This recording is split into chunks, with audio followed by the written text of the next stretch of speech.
प्रातःकाल का समय। आज मन में थोड़ा सा निश्चिंतता का भाव जागृत होना प्रारंभ हो जाता है। स्वास्थ्य है वह धीरे धीरे अपने आप ही अनुकूल बनना प्रारंभ हो जाता है। इसलिए प्रातःकाल अपने आप ही एक नई चेतना का संचार होना प्रारंभ हो जाता है। नई अंगड़ाई लेकर जब मैं अपने आप को ध्यान अवस्था में अवस्थित करना प्रारंभ कर देता हूँ, तब अपने आप ही मन की प्रसन्नता है वह ध्यान के माध्यम से बाहर आनी प्रारंभ हो जाती है। मन में एक परिकल्पना उभर कर सामने आती है। क्या स्वास्थ्य है वह अस्वस्थ होने के कारण हमारे जीवन की सारी दिनचर्या है वह अस्त व्यस्त बन जाती है क्या? उत्तर आता है हाँ, स्वास्थ्य के पीछे ही सारी क्रियाएं हमारी प्रारंभ होती है। स्वास्थ्य स्वस्थ रहेगा तब ही हमारा ध्यान करने में मन लगेगा। इसलिए ध्यान अवस्था में प्रवेश करने से पहले व्यक्ति को अपना स्वास्थ्य है वह बिल्कुल स्वस्थ बनाना प्रारंभ कर देना चाहिए। स्वस्थ शरीर में ही स्वस्थ चिंतन का आविष्कार हो सकता है। स्वस्थ चिंतन ही हमारे को ध्यान की ओर अग्रसर करने वाला बन जाता है। इसलिए ध्यान की गहराई में उतरने से पहले व्यक्ति को अपना शारीरिक, मानसिक, वैचारिक तीनों प्रकार का स्वास्थ्य है उसके ऊपर ध्यान देना प्रारंभ कर देना चाहिए। जब हमारा शारीरिक स्वास्थ्य स्वस्थ होगा, अपने आप ही ध्यान के अंदर हमारा जीवन है अलमस्त बनना प्रारंभ हो जाएगा। ध्यान परिसंपन्न करने के पश्चात मैं अपने आप को जागृत करने के लिए स्वाध्याय का आलंबन लेना प्रारंभ कर देता हूँ। जब स्वाध्याय करने में मेरे को थोड़ा सा आलस्य सताना प्रारंभ कर देता है, उस आलस्य को हटाने के लिए, मिटाने के लिए तत्काल मैं अपने आप ही खड़ा होने का प्रयास करना प्रारंभ कर देता हूँ। जब खड़े खड़े स्वाध्याय करना प्रारंभ कर देता हूँ, तब उस समय स्वाध्याय के अंदर मेरे को और ज़्यादा रस आना प्रारंभ हो जाता है। जब हम स्वयं खड़े होते हैं फिर स्वाध्याय करते हैं, उसका आनंद है वह एक तरह से अलग ही आता है। इसलिए मैंने अनेकों बार अपनी आँखों से देखा था।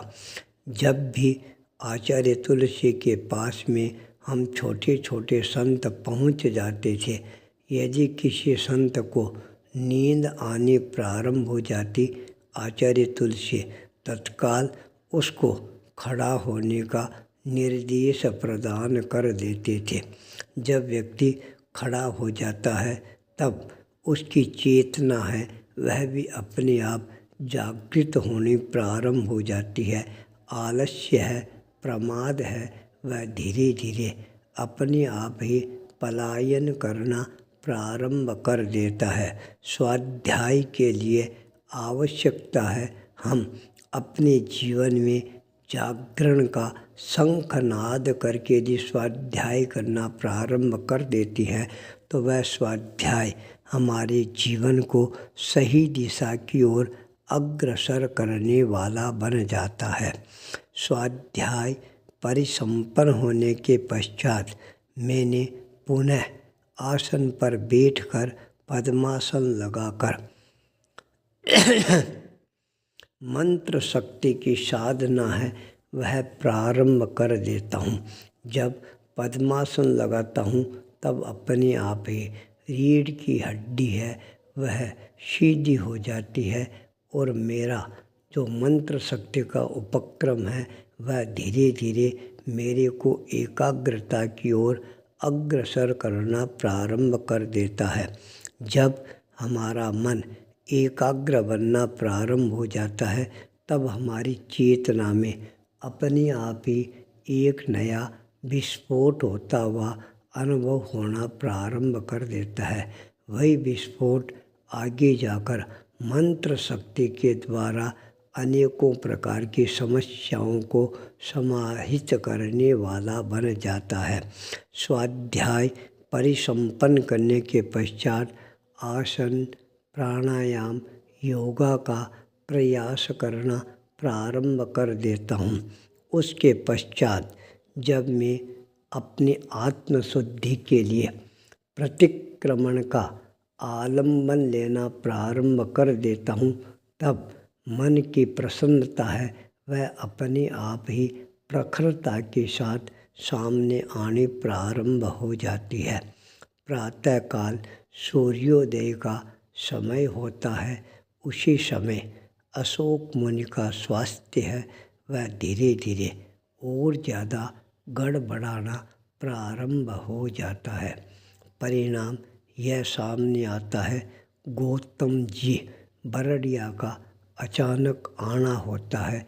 उन्होंने जब अशोक मुनि के स्वास्थ्य को देखा तत्काल कहा, आपको अभी सरकारी अस्पताल पहुंचना है, मैं सारी व्यवस्था संपादित कर रहा हूं।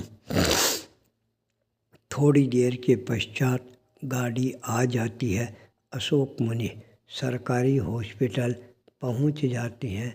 5 घंटे की जांच करने के पश्चात डॉक्टरों ने यह डिसीजन दिया, आपके नमोनिया हो गया है, इसलिए अब 5 दिन आपको पूर्ण रेस्ट करना ही होगा।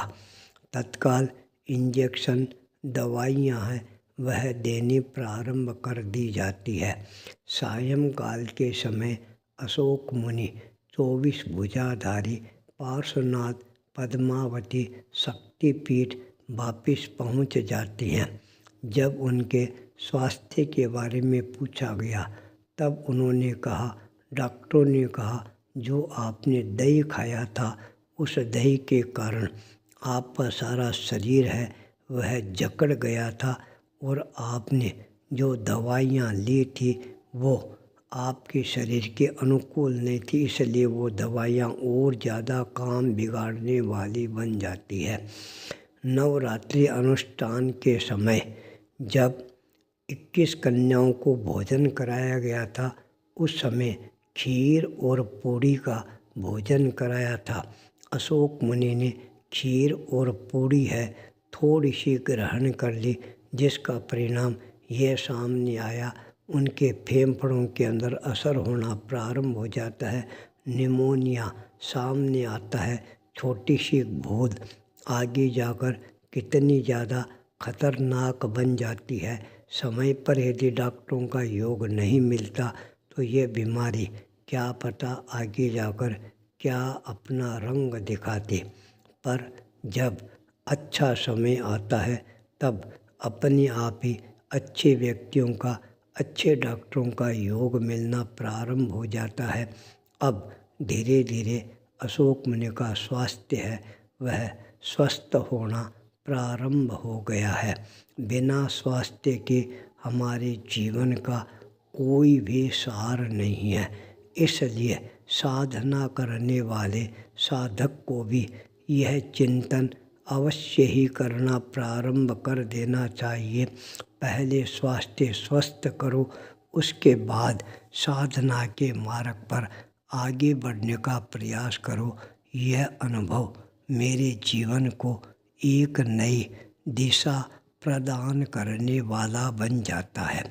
मैंने अपने स्वास्थ्य पर ध्यान देना प्रारंभ किया। इस परिकल्पना के साथ स्वास्थ्य स्वस्थ रहेगा तो मेरा साधना का उपक्रम है वह भी निरंतर चलता चलेगा। मेरी यात्रा, मेरे अनुभव मेरे जीवन को और ज़्यादा नई दृष्टि की ओर अग्रसर करने वाला बनेगा।